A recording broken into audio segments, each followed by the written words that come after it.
এই জায়গাটায় নাকি এই দুজনা ব্যক্তি দেখে যে বট গাছের ওই পাশে একটা পা এবং এই পাশে একটা পা দিয়ে বড় কেউ একটা দৈত্য দাঁড়িয়ে রয়েছে কালো মতো।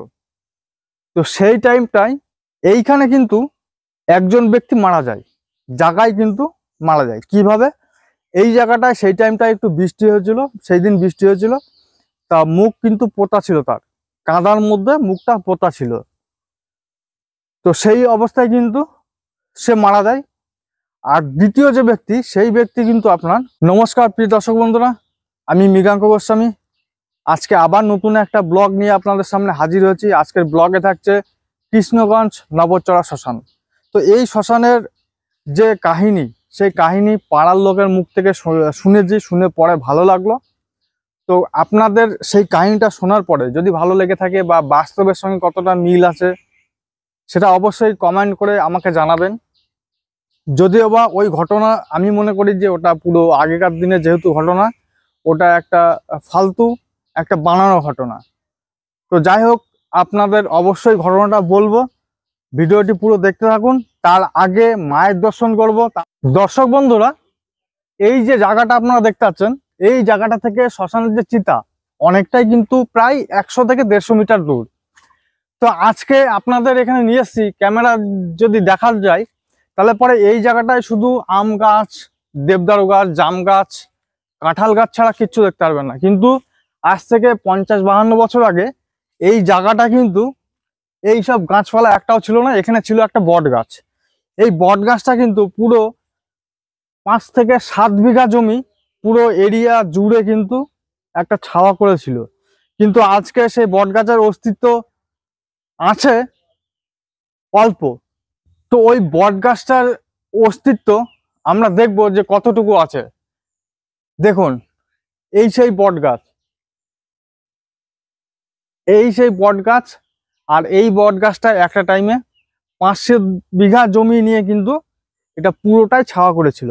আর এর মেন যে গোড়া ছিল, এই গাছটা বট গাছের যে গোড়া ছিল, সেই গোড়াটা কেটে, মানে একটা টাইমে গোড়াটা পচে যায়। তো ওই জায়গাটা পরিষ্কার করে এই মায়ের মন্দির স্থাপন করেছে। তো এটা আপনারা কম বেশি সবাই জানেন, শ্মশানকালী বলা হয়। তো মায়ের দর্শন যে করছেন, তো অবশ্যই নমস্কার দেবেন, পারলে শেয়ার করে দেবেন। প্রত্যেক শ্মশানে কিন্তু মায়ের মূর্তি থাকবে, সঙ্গে ডাকিনী যোগিনী, তলায় শিব ঠাকুর, এটা কমন থাকবে। আর এই মন্দিরটাই কিন্তু প্রত্যেক দিন সন্ধ্যাবেলায় এবং সকালবেলায় ধূপধুনো দেওয়া হয়। প্রত্যেক অমাবস্যায় কিন্তু এখানে পুজো করা হয়, খিচুড়ি রান্না করে ভক্তদের খাওয়ানো হয়। তো পেছনে একটা কুড়ে ঘর রয়েছে, এই কুড়ের ঘরে এক সাধু বাবা থাকে। এখানে মোটামুটি 2-1 বছর, 2-10 বছর, 5 বছর অন্তর অন্তর একটা সাধু বাবা পাল্টাতে থাকে। জানি না কি কারণ, একভাবে থাকে না। তো যাই হোক, সেটা তাদের পার্সোনাল ব্যাপার। তো এই মুহূর্তে একটা সাধু বাবা রয়েছে, কিন্তু এখন প্রেজেন্ট নেই। এর আগের ভিডিওতে আমরা দেখিয়েছিলাম, সাধু বাবার সঙ্গে কথা বলেছিলাম, তার বাড়ি হচ্ছে বিহারে। তো ওই সাধু বাবা কিন্তু এখন শ্মশানের দায়িত্ব রয়েছে। ওই সাধু বাবা এখন প্রত্যেকদিন সকাল সন্ধ্যা ধূপধুনো দেয়, এই জায়গাটা পরিষ্কার পরিচ্ছন্ন করে রাখে। তো এই যে এই রাস্তাটা, এই রাস্তাটা সেই টাইমটায় কিন্তু একটু বড় ছিল আর ফাঁকা ছিল। তো বললাম যে এই যে একটা বট গাছ, এই একটা বট গাছের দুটো পাঁট ছিল, ওইদিকে একটা গোড়া ছিল, এখানে একটা গোড়া ছিল, শেকড় উপর দিয়ে গিয়ে ইয়েটা তৈরি হয়েছিল। তো যাই হোক, এবার ঘটনা হচ্ছে যে এই আজ থেকে 50-52 বছর আগে একই দিনে একই রাত্রে দুজন মানুষ কিন্তু এখানে মারা যায়। এবার এই মারা যাওয়ার যে রহস্য, সেই রহস্যটা এখনকার লোকজন এখনো মানে যে সেই সময় নাকি ভূতে ভূতে মেরেছিল বা আত্মায় মেরেছিল।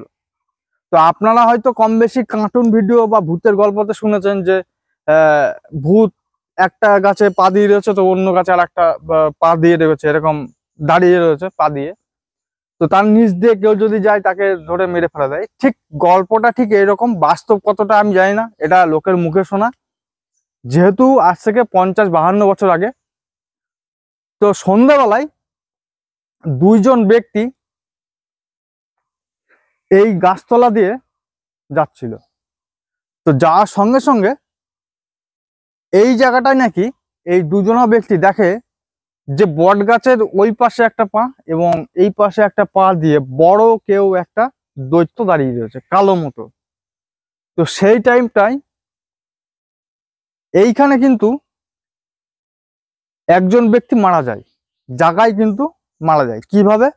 এই জায়গাটায় সেই টাইমটায় একটু বৃষ্টি হয়েছিল, সেই দিন বৃষ্টি হয়েছিল, তা মুখ কিন্তু পোতা ছিল, তার কাদার মধ্যে মুখটা পোতা ছিল। তো সেই অবস্থায় কিন্তু সে মারা যায়। আর দ্বিতীয় যে ব্যক্তি, সেই ব্যক্তি কিন্তু আপনার মানে ভয়ে পালিয়ে চলে যায়, পাড়ার মধ্যে পালিয়ে চলে যায়। তো সেই পালিয়ে গিয়ে সে কিন্তু লোকজন জড়ো করে ফেলে দেয়। তো জড়ো করে ফেলে নিয়ে আসে, নিয়ে এসে দেখে যে সে কিন্তু জায়গায় স্পট ডেড, সে মারা গিয়েছে। এবং তা সেই দিন রাত্রিবেলা থেকেই ওই লোকটার কিন্তু প্রচণ্ড জ্বর আসে, এবং উনি রীতিমতো নাকি 10 থেকে 15 দিন বিছানায় পড়ে হয়েছিল। আস্তে আস্তে শুকিয়ে গিয়েছিল, শুকিয়ে যাওয়ার পরে সেও কিন্তু মারা যায়। তো এই হচ্ছে ঘটনা। তো এটা আপনাদের কতটা সত্যি মনে হয় বা কতটা এখানে বানানো গল্প অবশ্যই কমেন্ট করে জানাবেন। কিন্তু এখনকার দিনে যদি দেখা যায়, তাহলে পরে আজকালকার দিনে ভূত বলতে বা আত্মা বলতে কেউ বিশ্বাস করে না। কিন্তু আমি মানি যে আত্মা রয়েছে, কিন্তু ভূত বলতে ভূত আর ভবিষ্যৎ।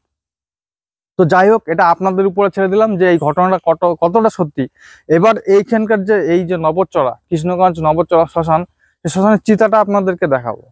তো চলে এসছি আমরা একদম চিতার কাছে। আপনাদের চিতায় তো অবশ্যই দেখাবো চিতায় কি কি রয়েছে। তার আগে একটা জিনিস দেখুন, এখানে সমাধি দেওয়া, কোনো ব্যক্তির সমাধি দেওয়া ছিল। এই সমাধিটার কি অবস্থা দেখেন, তলায় কিন্তু গর্ত হয়ে গিয়ে রয়েছে, আর উপরের যে ঢিপিটা সেটা কিন্তু অনেকটা নিচে নেমে গিয়েছে। এই পাশেও একটা সমাধি দেওয়া। আচ্ছা, ওইখানে একটা ট্যাঙ্ক মতো তৈরি করা। আমার কাছে যেটা এটা জানি না সমাধি কিনা, একটা ট্যাঙ্ক মতো তৈরি করে রেখে দিয়েছে এখানে। আর এই দেখেন কৃষ্ণগঞ্জ, সৌজন্যে কৃষ্ণগঞ্জ গ্রাম পঞ্চায়েত নবরচড়া শ্মশান। তো এই হচ্ছে আমাদের নবরচড়া শ্মশান, যেটা কৃষ্ণগঞ্জ গ্রাম পঞ্চায়েতের মধ্যে পড়ে। এই পেছনে রয়েছে চুন্নি নদী। এই হচ্ছে কৃষ্ণগঞ্জ গ্রাম পঞ্চায়েতের নবরচড়া শ্মশান, এইটা যেটা ভেঙে চলে গিয়েছে। আপনারা দেখলে বুঝতে পারবেন এখানে মোটামুটি ভালোই কিন্তু মৃতদেহ আসে। আর তার পেছনে রয়েছে চুন্নি নদী। কোনো শ্মশানের পাশে নদী, নালা, খাল, বিল এগুলো থাকবে কমন, তো সেই রকম কিন্তু নদী রয়েছে, চুন্নি নদী। তো আপনারা দেখলেন চিতা, আর এই হচ্ছে চুন্নি নদী। আর এই চুন্নি নদীর ওই পারে ওই যে সিঁড়ি, ওই সিঁড়ি বেয়ে উঠলে পরে উপরটাই কিন্তু আপনার শিবনিবাস মন্দির রয়েছে, তিনটে, যেটা এশিয়ার বৃহত্তম শিবলিঙ্গ বলা হয়। তো প্রিয় দর্শক বন্ধুরা, আজকের ভিডিওতে যে গল্পটা বলা হলো, আমি মনে করি একটা গল্প, যে লোকজনের মুখে শুনে যে গল্পটা বলা হলো, এরা মানে এখানকার লোকজনে কিন্তু মানে যে সেই ঘটনাটা কিন্তু পুরো সত্যি। কিন্তু আমার কাছে মনে হয় সেটা বৈজ্ঞানিক কোনো ব্যাখ্যা নেই। আপনাদের কাছে কতটা সত্যি মনে হলো অবশ্যই কমেন্ট করে জানাবেন। আবার আপনাদের সঙ্গে দেখা হবে নেক্সট ভিডিও। ততক্ষণ আপনি ভালো থাকুন, সুস্থ থাকুন। ধন্যবাদ।